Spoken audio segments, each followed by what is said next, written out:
Bismillahirrahmanirrahim. Assalamualaikum warahmatullahi wabarakatuh. Selamat pagi anak-anak soleh-solehah. Apa kabar semuanya? Mudah-mudahan kalian dalam keadaan sehat dan tetap bersemangat untuk belajar di rumah. Baik, sekarang adalah masuk ke pertemuan ke-17. Alhamdulillah sudah tidak terasa ya. Kemudian kita akan masuk ke bab 2, yaitu etika dan keamanan berinternet. Baik, banyak di antara kalian yang sering menggunakan internet dalam kehidupan sehari-hari. Apakah sebenarnya internet itu? Nah, internet adalah jaringan komputer terbesar yang menghubungkan jutaan komputer di seluruh penjuru dunia. Melalui internet, kalian dapat memperoleh beragam informasi. Internet membantu kalian belajar, bermain, dan berkomunikasi dengan kawan-kawan dari belahan dunia lainnya. Internet harus dimanfaatkan secara berhati-hati. Ada banyak hal yang perlu diperhatikan dan diperlukan ketika kamu berselancar di internet. Bagaimana cara menggunakan internet dengan aman? Bagaimana cara berkomunikasi di internet dengan baik dan santun? Ayo kita pelajari bersama. Oke, cara berkomunikasi digital. Setiap hari kita melakukan komunikasi. Komunikasi adalah kegiatan pengiriman dan penerimaan pesan. Dengan berkomunikasi, kita dapat saling berbagi informasi, mengirim pesan, dan berbagai informasi juga dapat dilakukan melalui internet. Kegiatan komunikasi melalui internet disebut komunikasi digital. Komunikasi digital dapat dilakukan dengan banyak cara, yaitu pertama, bisa melalui tulisan, suara, atau gambar dan file. Nah, salah satu cara berkomunikasi digital adalah melalui email atau electronic mail. Dalam bahasa Indonesia, email disebut sebagai surel atau surat elektronik. Email atau surel adalah sarana untuk berkirim surat melalui media internet. Media internet dapat berupa komputer atau smartphone atau telepon pintar. Menggunakan email tidak membutuhkan biaya mahal, cukup sambungan internet. Kalau handphone berarti atau kalau smartphone berarti menggunakan kuota atau juga menggunakan wifi. Nah, selanjutnya media internet dapat berupa komputer atau telepon kan tadi udah. Nah, menggunakan email juga tidak menggunakan biaya mahal.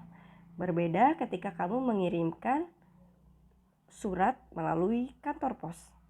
Kamu akan dikenakan biaya membeli perangko atau biaya pengiriman. Dengan email, kita akan sampai dengan cepat.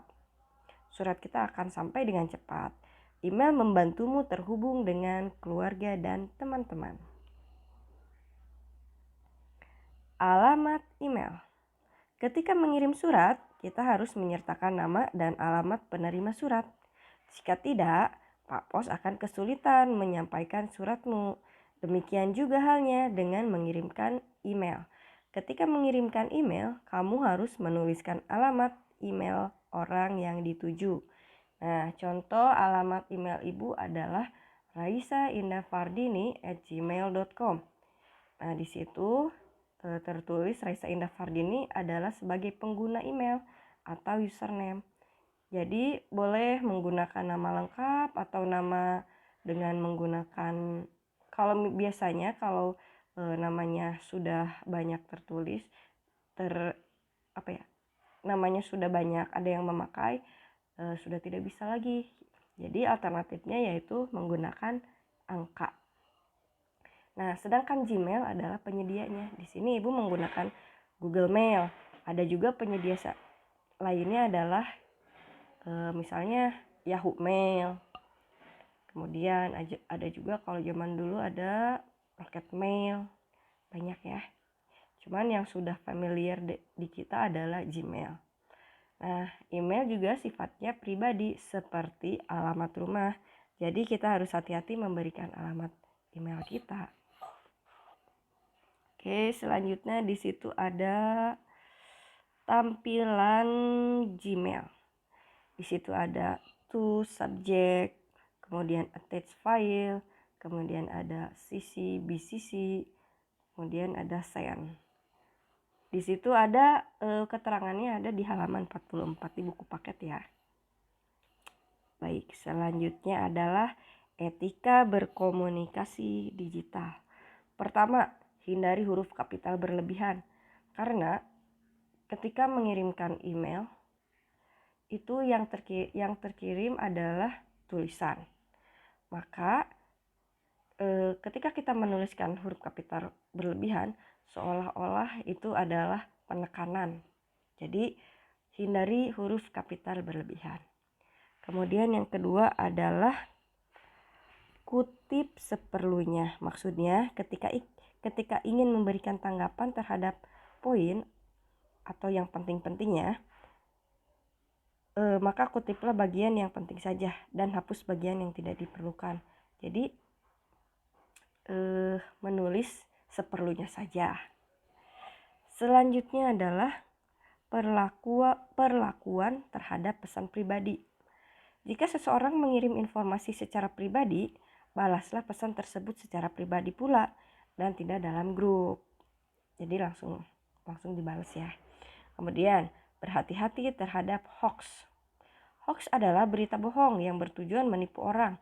Sebelum membagi atau men-share sebuah artikel kepada orang lain, teliti dan periksa kembali kebenaran di artikel tersebut, betul adanya atau hanya hoax.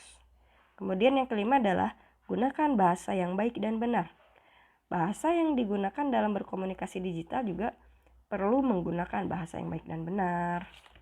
Kemudian yang keenam adalah hindari mengirim file atau konten yang melanggar hukum.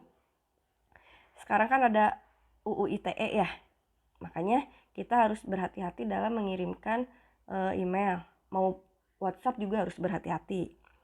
Kemudian selanjutnya hindari mengirimkan file atau konten yang udah tadi ya 6 ya. Yang ketujuh adalah bersikap santun. Ketika berkomunikasi digital, kita juga harus memenuhi norma kesopanan dalam kehidupan sehari-hari. Kemudian yang kedelapan, berbagi konten yang baik dan bermanfaat. Nah, dan yang terakhir adalah menghargai kehidupan pribadi orang lain.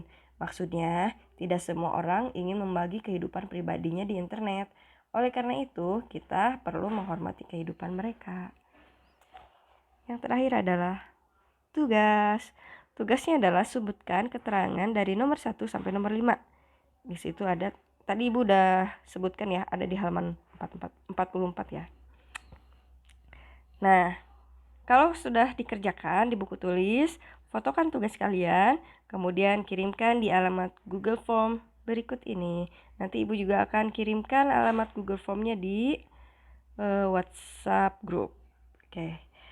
Alhamdulillahirrahmanirrahim, pertemuan ke-17 sudah Ibu sampaikan. Mudah-mudahan kalian paham dan mengerti bagaimana cara menggunakan email dan beretika dalam internet. Oke. Sekian pertemuan kali ini. Wabillahi taufiq wal hidayah. Wassalamualaikum warahmatullahi wabarakatuh. Jaga kesehatan.